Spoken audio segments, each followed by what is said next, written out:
am Nongebo Vukile Mackenzie, and this is the podcast, Sawubona. Every fortnight, a guest joins us for a conversation or to share a story. It's a pleasure to share these with you and to have you with us. Welcome, Ngiyakwamukela, to another episode of Nongebo Mackenzie, the podcast.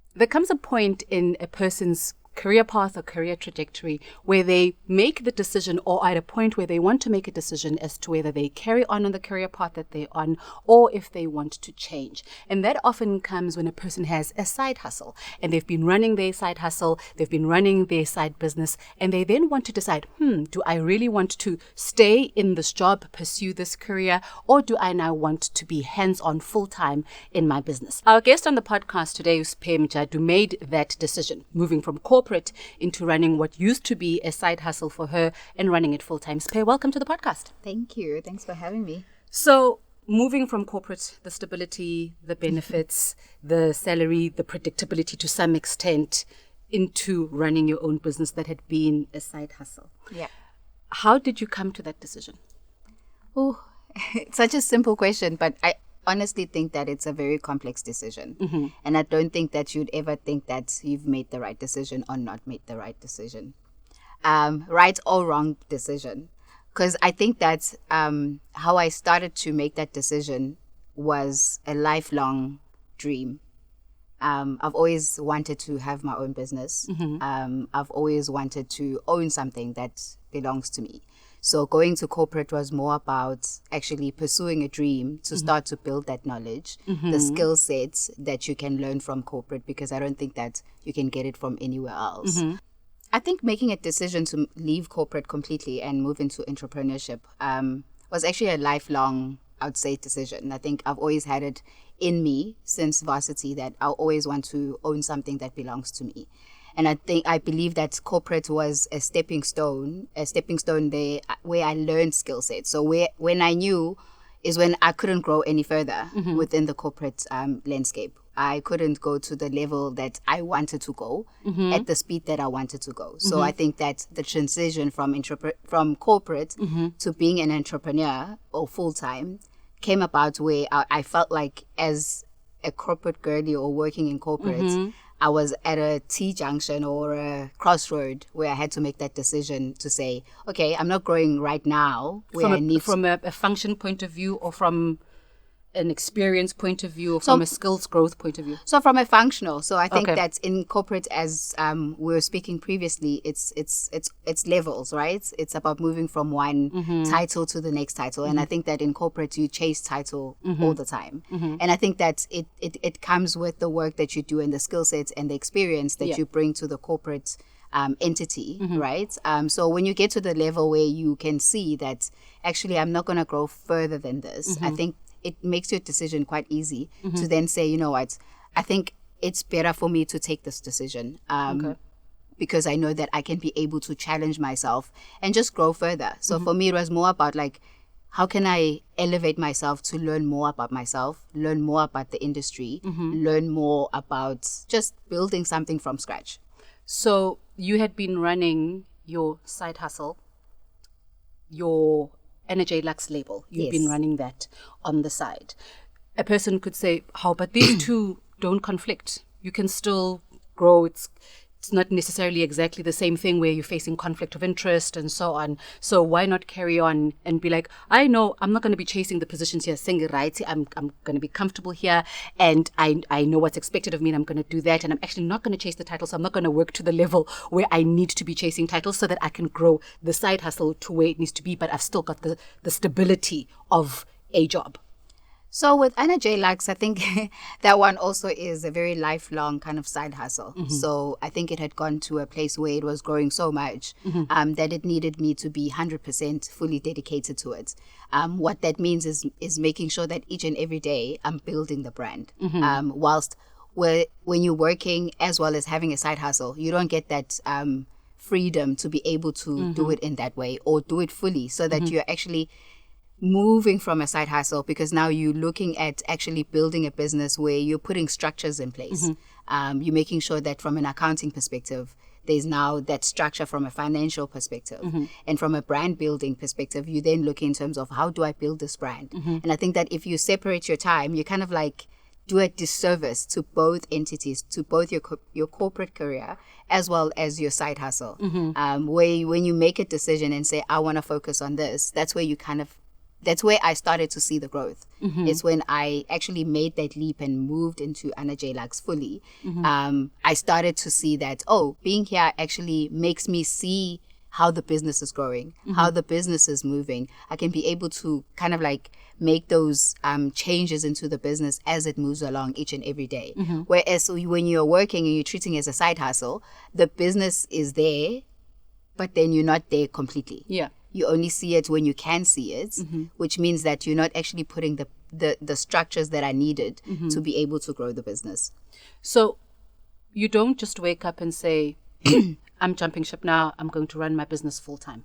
There obviously needs to be, as you've said, systems that you've put in place. So the building blocks that you put in place to say, okay, when it gets to this point, when I've established this, when I've done this from a corporate point of view, because you're also not going to leave until you reach a certain level, because at that level, you also are then, if you ever want to, then maybe can make a decision to come back. But there are levels where you can't really, because your value in that space, you know, you need to be able to negotiate your value as well. So you obviously put those building blocks in place that when I get to this level in terms of growing my business, putting these systems in place, and when I've done this from a work point of view, when I've fulfilled this, that from a work point of view I wanted to do for myself, and I can say this is what I've achieved, then I've got that balance that I can now exit and go and focus fully on Energy Luxe or Define PR. Yeah, I think it's important to understand what are those building blocks. And I think for me, that's where the start is to understand, okay, from a skill set perspective, what are the skills that I require to be able to build my own business? And one of the decisions moving from my first job to my last job, which is Unilever, was I knew that moving from prestige to more kind of like FCMG was the skill set that you are able to learn within a big corporate like Unilever.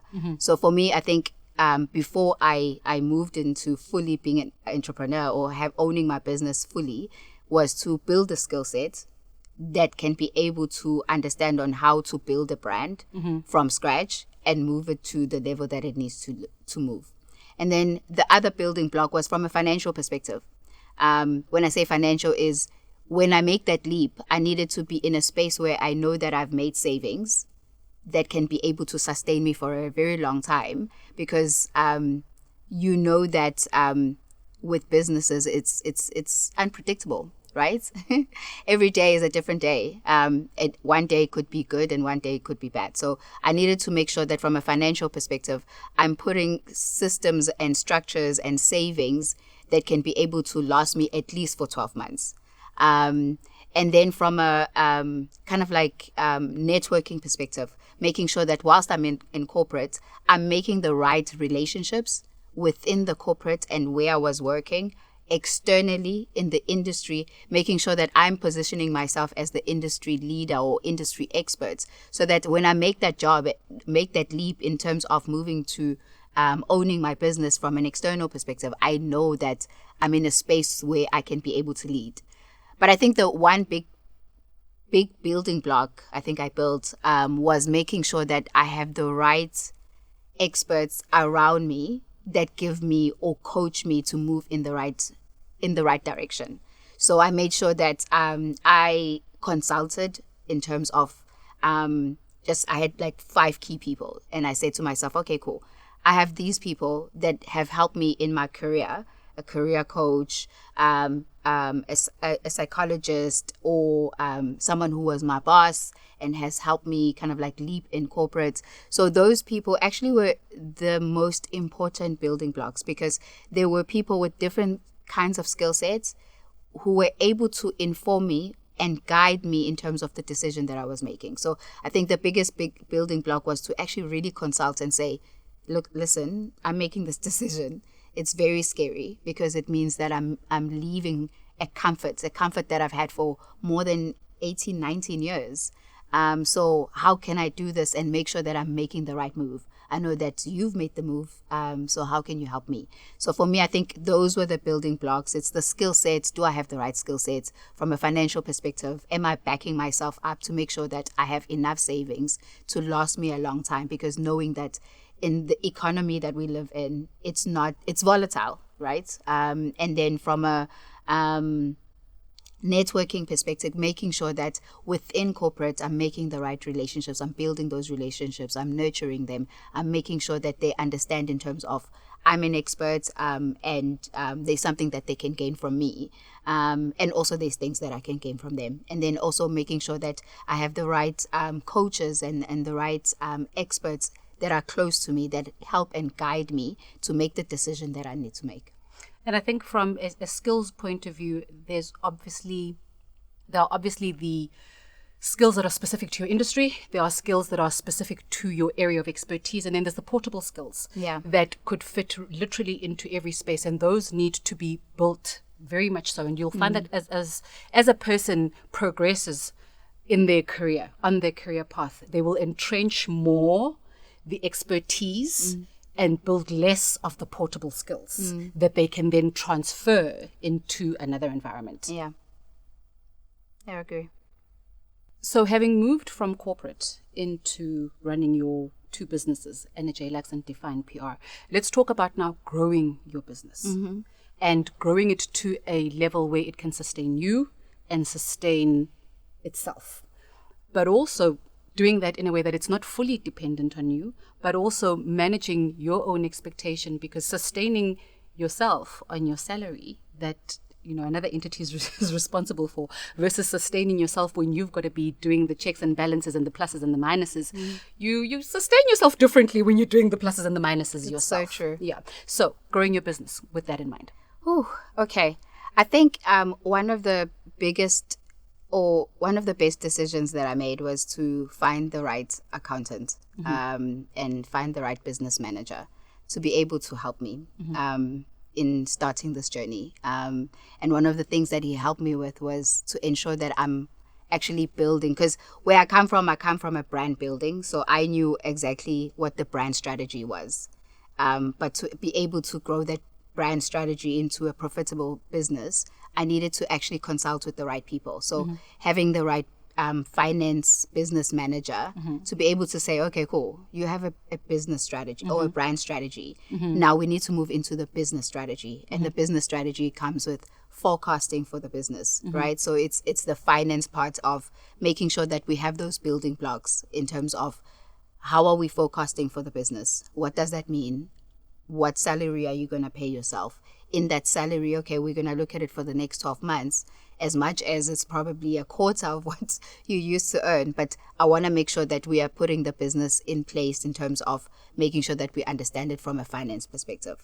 So that's from a financial perspective, which I think is one of the building blocks in understanding in terms of what money you would love to have into your business, what money goes out in your business, and how much money you're actually saving from the business as well.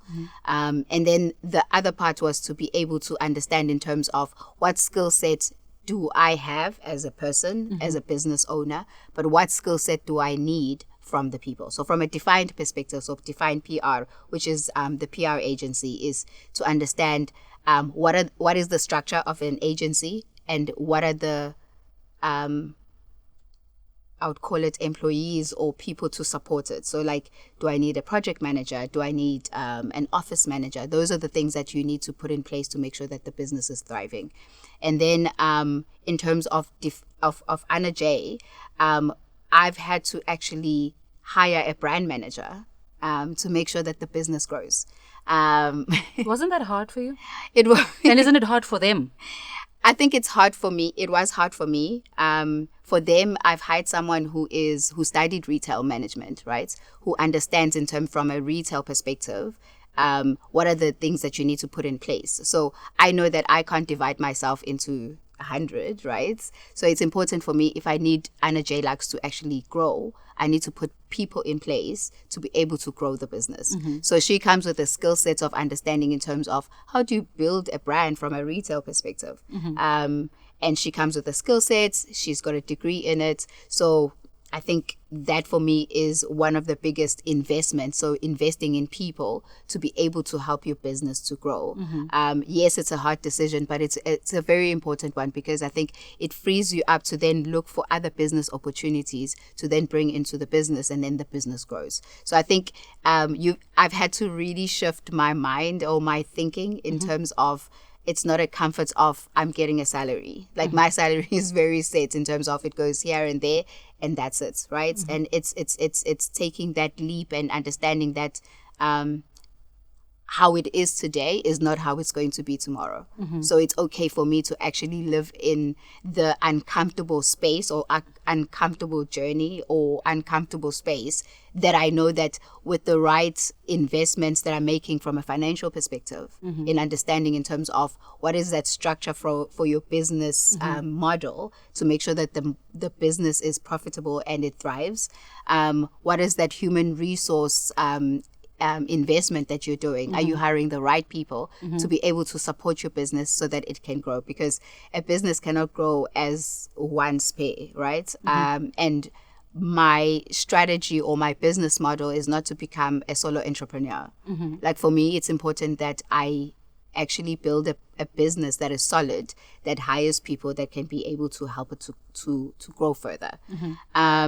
And I think the other part that I would say in terms of just helps to nurture and grow the business is to continually being in touch with how the business is moving. So like making sure that, yes, you're part of the everyday, but you move back and you kind of like see in terms of each and every day, what are the things that are making sense for the business and what are the things that are not making sense? Because sometimes we can hold on to a certain way of doing something, but then it's actually detrimental to the business. So NJ Luxe is a clothing brand. Yes. Defined PR and PR agency, right? And obviously it's quite clear where the link is between your corporate job and Defined PR is. Yes. And you've, explained from an NJ Luxe point of view where the link is. But there would still be lessons to learn. There would still be lessons learned the hard way and good lessons. So what have been the lessons for you thus far? I wish people talk more about how entrepreneurship or starting or running a business can teach you so much about yourself.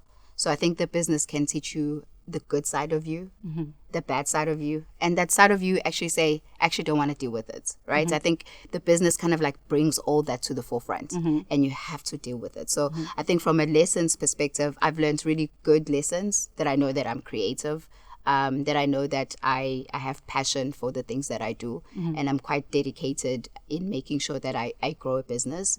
And I think from the biggest lesson for me was making sure that I have the right financial business manager to grow the business. So I think the biggest lessons for me from a business perspective is that to make money, you have to invest quite a lot of money. And it's not easy as business people to kind of like invest, because if you put things in place, so if you hire more people, it means you're going to pay more salary. More money, And sometimes you can say, I don't want to hire because I don't want to lose money. But then the business doesn't grow, right? So I think one of the lessons that I've learned quite early on, because it's 12 months in, is that you need to hire the right people for the right amount. And in order to grow your business, it's important to invest in people and to hire the right people with the right skill set, with the right mindset to be able to bring value to your business. So as we end the discussion, what is the one key thing that somebody who's considering making the move that you have made, regardless of the space that they're moving into, the space that they're moving from, because somebody might be leaving whatever job to start their catering business, or somebody might be leaving whatever job to start their agency, whatever the case might be. Someone might be going to logistics and they don't have a logistics background, but they've got the right business partner who says they know, and they've got a good finance background. See, so from an industry point of view, they don't have the knowledge, but from a skills point of view, they've got the skill and they believe it will work. What is the one key piece of advice that you would give anybody across? See, I made like polar opposite examples across the board. I would say take the leap. I think a lot of us live in fear. We live in fear of the unknown. And I think we think too much around something. And I think that fear probably made me make the decision much later in my life, which I believe that if I had made it earlier, I think I would be further, which is fine. We're not regretting anything. But I think the one big lesson would be to take the leap and not be fearful of the future. I think that the universe supports you in the direction that you move into. So if you put in the hard work, if you put in the hours, if you speak to people, you make sure that you make the right financial decisions, I think that the universe will support you however that you go, but it will thrive with you. So it's important. Just take the leap. Thank you. Thank you. Thank you for joining us on this episode of the podcast.